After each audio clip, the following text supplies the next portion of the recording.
بسم الله الرحمن الرحيم. السلام عليكم ورحمة الله وبركاته.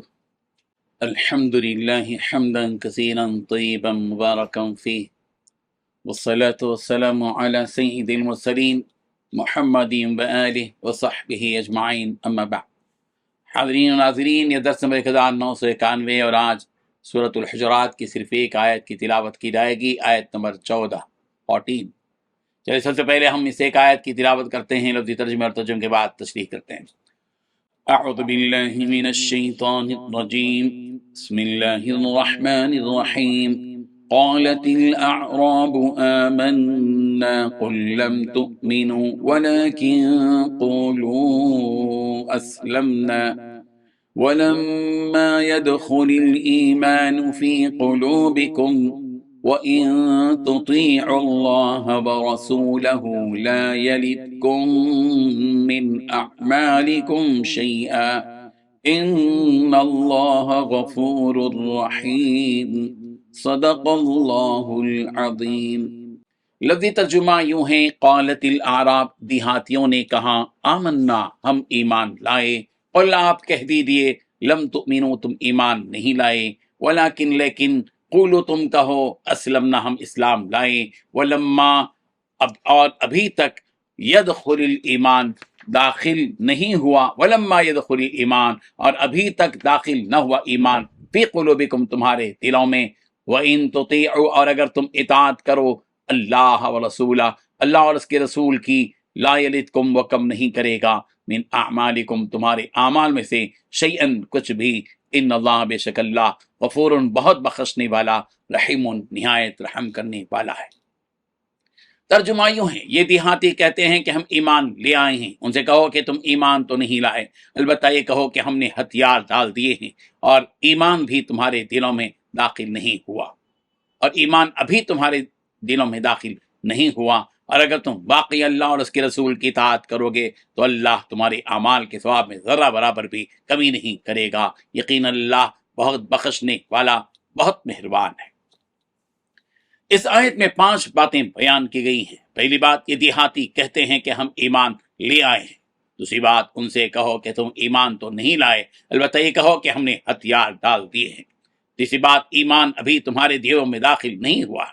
چوتھی بات، اگر تم باقی اللہ اور اس کے رسول کی اطاعت کرو گے تو اللہ تمہارے اعمال کے ثواب میں ذرہ برابر کمی نہیں کرے گا۔ پانچویں بات، یقیناً وہ بڑا بخشنے والا، بہت مہربان ہے۔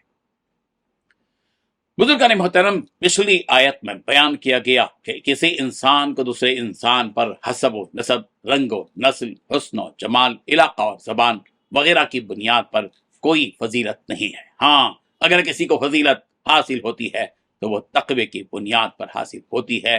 جو سب سے زیادہ متقی ہوگا، اللہ کے یہاں اس کا رتبہ اتنا ہی اونچا ہوگا۔ چند دیہاتیوں نے کہا تھا کہ ہم نسب کے اعتبار سے بڑے ہوئے ہیں، ہمارا رتبہ اونچا ہونا چاہیے، وغیرہ وغیرہ، جیسا کہ پچھلی آیت کے شان نزول سے معلوم ہوا۔ یہاں اللہ تبارک و تعالیٰ ان دیہاتیوں سے جو کہ اپنے آپ کو اونچا سمجھتے تھے، مذمت کرتے ہوئے کہہ رہے ہیں کہ تم اپنے آپ کو فضیلت والا سمجھتے ہو، اور تم نے کہا کہ ہم ایمان لے آئے، مگر تمہارا حال تو یہ ہے کہ تم نے بس اپنی زبان سے کلمہ ایمان کا اقرار کیا ہے، جبکہ تمہارے دل اس ایمان سے بھی خالی ہیں۔ فضیلت پانے کے لیے پہلے دل میں ایمان ہونا چاہیے، اور پھر عمل بھی متقیوں والا ہونا چاہیے، اور یہ دونوں چیزیں بھی تمہارے اندر موجود نہیں ہیں۔ تم لوگ بس نام کے مسلمان ہو اور کچھ نہیں۔ ہاں، اگر اس کے بعد تم لوگ واقعی اللہ اور اس کے رسول کی اطاعت کرو گے، اللہ اور اس کے رسول کا کہنا مانو گے، اور ان کی ناراضگی سے بچو گے، ان کی نافرمانی سے باز آ جاؤ گے، تب کہیں جا کر تمہارے اعمال نامے کو ثواب سے بھرتے جائیں گے، اور اللہ تعالیٰ تمہارے ہر عمل کا ثواب تمہاری نیتوں کو دیکھتے ہوئے لکھتے جائیں گے، اور اس میں کسی قسم کی کوئی کمی نہیں ہوگی۔ اور جو کچھ تم سے پہلے ہو چکا اور تم نے اس پر توبہ بھی کر لی اور اللہ سے اس کی معافی بھی مانگ لی، تو یقین رکھو کہ اللہ تعالیٰ پچھلی تمام خطاؤں کو معاف کر دے گا۔ یقین اللہ تبارک و تعالیٰ بہت بخشنے والے اور بہت ہی مہربان ہیں کہ وہ اپنے بندوں کو بخشنے کے بہانے ڈھونڈتے ہیں تاکہ ان کی مغفرت ہو جائے۔ اس آیت کے شان نزول کے سلسلے میں یہ آیت بنو اسد بن خزیمہ کے دیہاتیوں سے متعلق نازل ہوئی، جو نبی رحمت صلی اللہ علیہ وسلم کے پاس عہد سالی کے وقت آئے تھے، جنہوں نے ظاہری طور پر کلمہ شہادت پڑھا مگر اندر سے وہ لوگ ایمان نہیں لائے تھے۔ ان لوگوں نے مدینے کے راستوں کو غلاظتوں سے بھر دیا اور چیزوں کی قیمتوں کو بڑھا دیا۔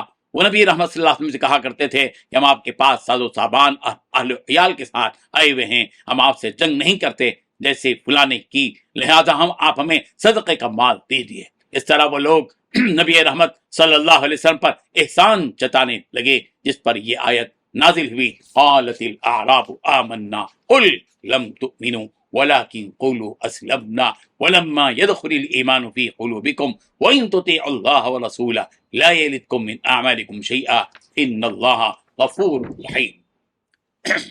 اس آیت سے یہ بات واضح ہوتی ہے کہ اللہ تبارک و تعالیٰ کو صرف زبان سے کلمہ کہنا مطلوب نہیں ہے۔ یہی مقصود نہیں ہے کہ صرف آدمی صرف زبان سے کچھ کہہ دے، بلکہ زبان کے ساتھ ساتھ دل سے یقین کرنا اور اپنے اعضاء و جوارح سے اسلام کے احکامات پر عمل کرنا بھی مطلوب اور مقصود ہے۔ اور ایمان کی اصل بھی یہی ہے کہ بندہ جس پر ایمان لایا ہو اس کے ہر حکم پر عمل کرے اور منع کی ہوئی چیزوں سے باز آ جائے، اللہ اور اس کے رسول کی اطاعت کرے۔